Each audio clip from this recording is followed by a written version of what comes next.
বিচারপতি সুরেন্দ্র কুমার সিনহার নেতৃত্বে আপিল বিভাগের 5 সদস্যের বেঞ্চ এই আদেশ দেয়। এর ফলে ট্রাস্ট আইনের 23 ধারা অনুযায়ী ট্রাস্টের কোনো সম্পত্তির অপব্যবহার হলে বোর্ড অব ট্রাস্টি দায়ী কিনা তদন্ত কর্মকর্তা হারুনুর রশিদ হলফনামায় কি বলেছেন এবং 2005 সালে দুদক থেকে প্রত্যাহারের পর তিনি কিভাবে কার্যক্রম চালাচ্ছেন, এই 3 প্রশ্নে খালেদা জিয়ার আইনজীবীরা তদন্ত কর্মকর্তাকে জেরা করতে পারবেন।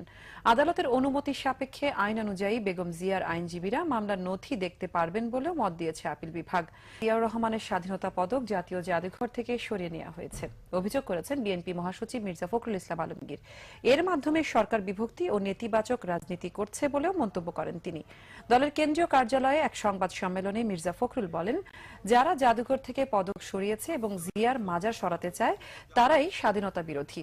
উচ্চ আদালতের যে রায়ে জিয়াউর রহমানের পদক বাতিল হয়েছে সে রায়ে এরশাদের ক্ষমতাকেও অবৈধ করা হয়েছে। তাহলে এরশাদ ও জাতীয় পার্টি কিভাবে বিরোধী দল